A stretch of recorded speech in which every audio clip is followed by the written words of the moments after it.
Ну и что же можно приготовить египетскому мужу так, чтобы он это ел? Для всех это большой вопрос, потому что египтяне едят не все, привередливые в еде, любят есть свое.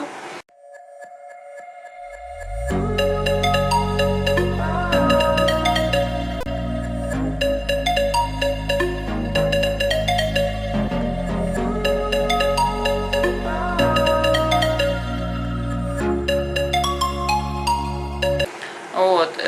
Но так навскидку, что они будут есть? Во-первых, рис, если вы варите рис, они никогда не будут есть рис, который кашей. Вот. То есть, если у нас есть понятие каша, то у египтян у них рис должен обязательно разваливаться. И любой вот этот слипшийся рис, они его не едят. Потому что очень много египтян, кстати, которые едят рис руками. Вот. И поэтому рис должен быть такой... Каждая рисинка должна быть отдельно. Вот. Ну а сегодня я буду делать макароны и макароны спагетти буду варить и буду делать бане. Опять же макароны. Макароны, когда варите, я буду делать, у меня макароны вот такие, спагетти. В Египте самыми лучшими макаронами считается вот именно вот эта компания, написано Реджина. Все остальные макароны будут кляклые, плохие. Вот. И в плане макарон, то есть если вы сварили макароны, у нас есть такая, ну, по крайней мере, насколько я помню, я так всегда делаю себе и детям, мы кладем сливочное масло в макароны. Они сливочное масло вообще не кладут. Максимум, что они могут положить, так это не сливочное масло, а подсолнечное масло, что для нас дико. Вот. Поэтому, если вы варите макароны, сварили, промыли холодной водой, ни в коем случае их не начинайте подогревать со сливочным маслом, просто оставьте так. Перед тем, как готовить макароны уже непосредственно с каким-то блюдом, промойте их холодной водой, макароны. То есть ни в коем случае, если вы макароны сварили, они у вас лежат в дуршлаге, и потом вываливать их на сковородку или там в какой-то соус, таких вещей не делать, потому что макароны будут слипшиеся. Вот. Ну, значит, сегодня мы будем делать макароны варить. Едят много макаронов, много риса едят египтяне. Картошка у них это, кстати, как такое, как закуска даже. То есть они не едят там, как мы едим, там пюре, там какой-то картофель. У них картофель это больше как закуска. Вот. И они используют там, предположим, френч-фрайс жарят, это у них очень распространено. Либо там где-то запекают картошку там с курицей иногда. Но это не идет у них как основное блюдо картофель, вы должны это запомнить. Вот. И все египтяне едят абсолютно с сальсой. Как делается сальса? Берутся помидоры, промываются, там килограмм помидоров, предположим, нарезается мелко, кладется вот в такой блендер, миксер или как он там называется, заливается водой, чтобы чуть-чуть покрывало помидоры. И все это перемешивается, смалывается в однородную массу. И потом все это процеживаете через какой-то вот такой вот прибор, чтобы все кости и вся вот эта мелочь осталась, не попала в эту сальсу. Далее нужно будет поджарить, то есть нарезайте мелко лук, поджаривайте его, то есть берете какую-то кастрюлю небольшую, я потом покажу конкретно, и добавляйте подсолнечного масла, мелко нарезайте лук, поджаривайте его. Кстати, египтяне любят, чтобы лук поджаренный был чуть ли не до черной корки, поэтому поджаривайте его, этот лук в этой кастрюле, и потом туда заливаете эту сальсу. Вот эту вот томатную пасту, или как ее можно назвать, томатный сок. И тушите его, он у вас стоит на медленном огне, делается до того, как эта сальса приобретет состояние такой густоты. Вот таким образом, вот с этим, как говорится, с этим соусом, можно так сказать, под этим соусом они едят, египтяне, абсолютно все. И макароны, и рис, и это вот как бы дежурное блюдо, то есть если вы приготовите сальсу, то ваш муж будет есть и макароны, и рис, и все что угодно. Вот. И еще я сегодня приготовлю назвать, бане. То есть у меня есть куриные грудки. И это то, что ваш египетский муж обязательно будет есть. Они здесь это египтяне готовят. Это куриное бане. То есть поджаривается, обваливается и поджаривается. Это такое дежурное блюдо, то есть в любой момент, если ваш муж египтянин пришел с работы, или вы просто хотите, как говорится, его порадовать, в этом нет ничего, как говорится, специфического, это обычная еда. Какие-то специфические блюда мы потом с вами посмотрим, как делать, и делать это буду не я, делать это будет мама моего мужа, потому что я считаю, что лучше, то есть основных, то есть самих людей, кто едят эту еду и кто этого делает с детства, никто лучше этого не сделает. Поэтому я сниму об этом отдельную серию видео, которые будут посвящены именно как готовить египетскую еду правильно, непосредственно от самих египтян. Поэтому каждый должен заниматься своим делом, то есть я так считаю. Вот. А мы можем, как говорится, они приготовят, а мы можем поесть. Значит, я сейчас для макарон ставлю воду и жду, пока она закипит. И дальше тогда будем добавлять соль и, как говорится, сами макароны. Вот, но у меня разморозилась курица. Мне потребуется также для приготовления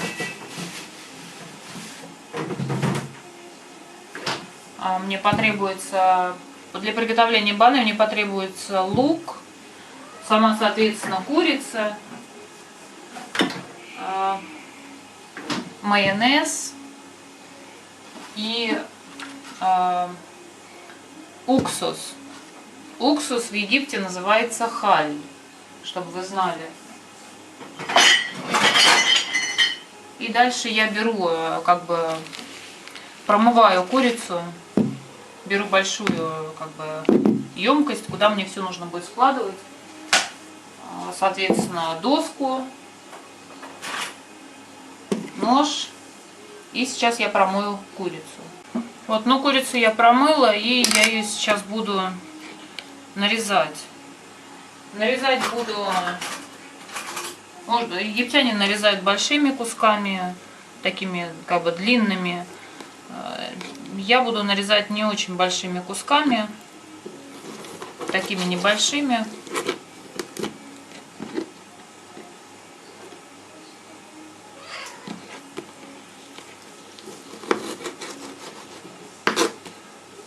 Обычно продается вот для бане, если делать вот эти вот бане, как бы, обычно продаются вот специально нарезанная уже курица. Вот, значит, курицу порезали. Вот. Доску промоем. Ну что же промоем? Вот, теперь берем лук. Теперь нам нужно, где будет вот этот вот, как бы, рассол, где будет лежать, маринад, вернее, где будет лежать у нас мариноваться сама курица. Нам потребуется 1 луковица,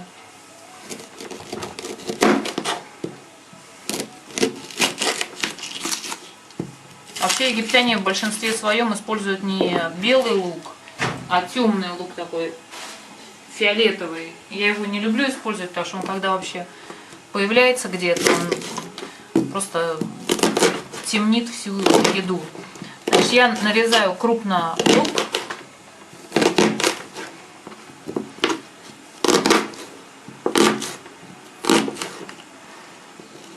Вот, нарезаю крупный лук и складываю его, выкладываю его, как бы, вот так вот, в эту вашу емкость, где у вас будет мариноваться ваша курица. Ну, не мариноваться, так она полежит какое-то время. Маринадом это, конечно, сложно назвать, потому что лежать она будет у нас достаточно недолго. Просто, как бы, для пропитки. Наливаем немножко сюда уксуса. Вот. И, соответственно, кладем майонез. Вот. И вот так вот перемешиваем это все. Такая получается, как бы, масса, жижа. Вот, и кладем сюда вашу курицу. Вот, перемешиваем все это хозяйство. Вот.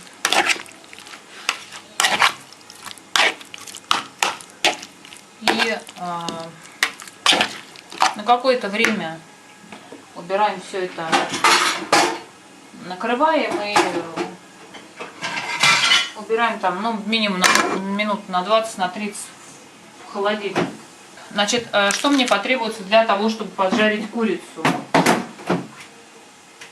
Мне потребуется, наверное, пара яиц, но я пока разобью одно.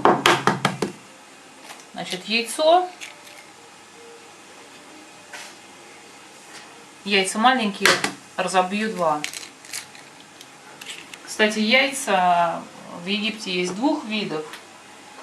Есть обычные яйца, у нас, я не знаю, где они, там, может, каких-то выращивают там в инкубаторах.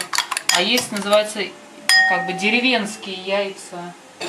Продаются они абсолютно везде, называются баледи.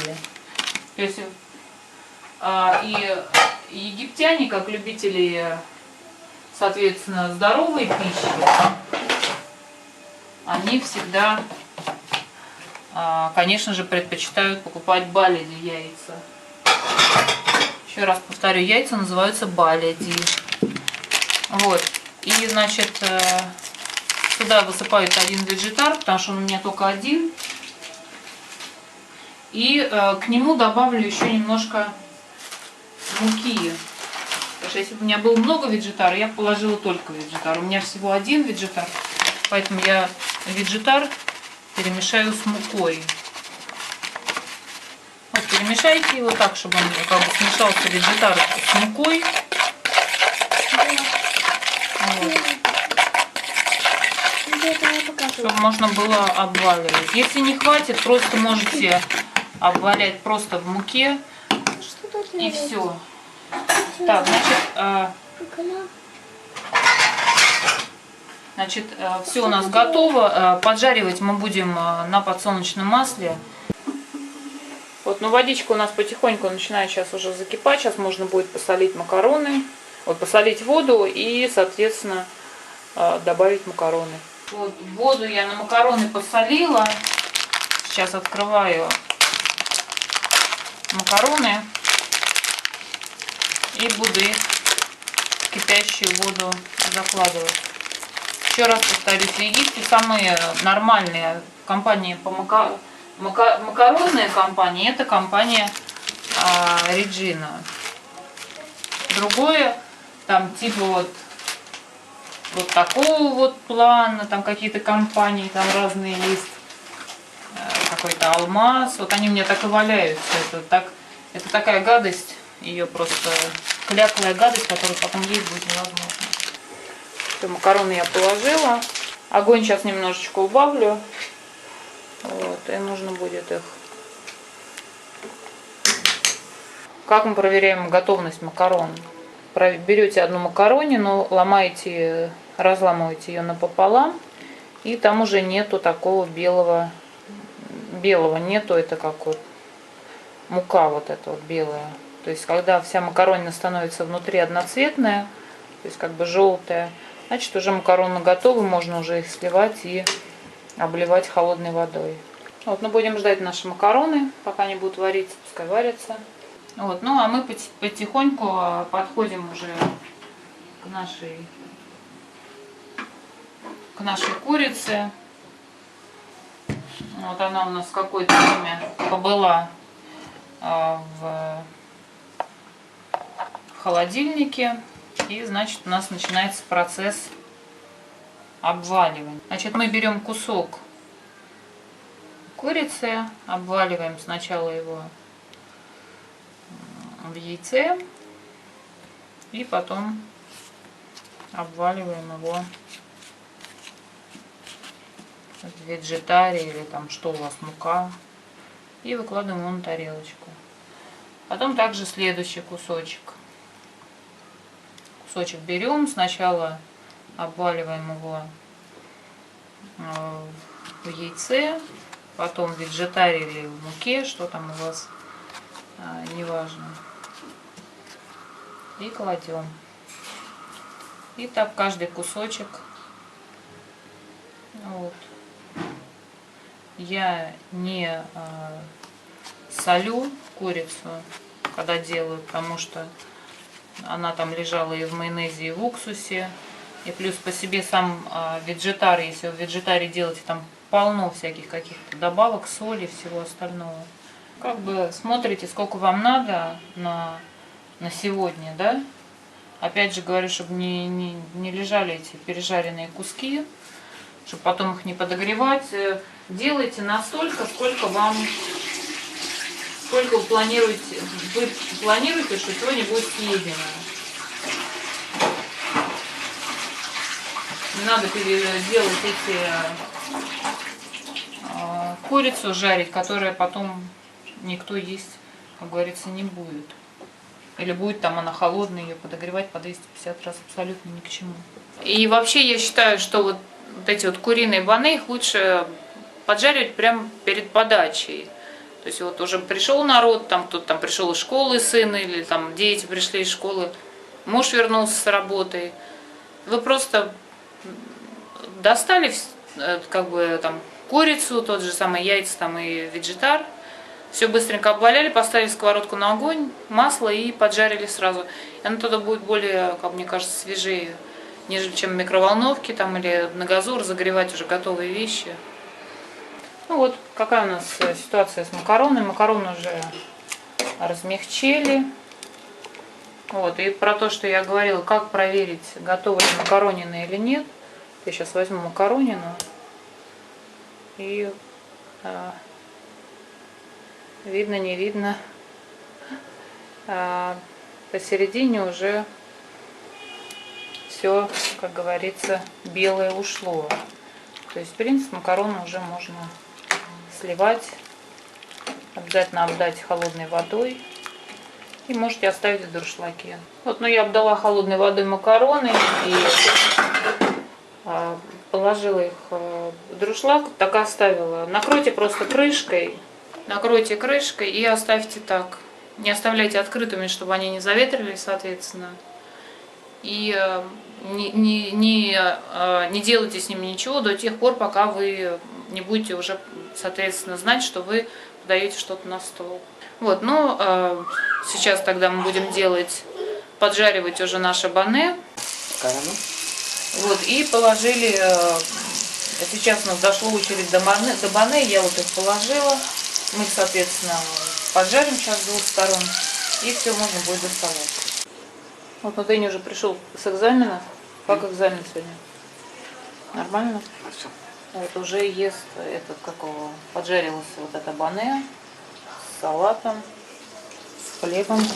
Остатки тут дожариваются. Вот так вот должно выглядеть это жареное бане. Малик закончит заниматься с учительницей и придет тоже покушает. I remember sneaking out after dark. You'd have been on my mind all night long. Maybe we'd have got a vodka lemonade. We show the cool kids how to be the youth of today. We jump the fence and play in Mr. Grogan's pool. He'd call the police and we hide behind the school.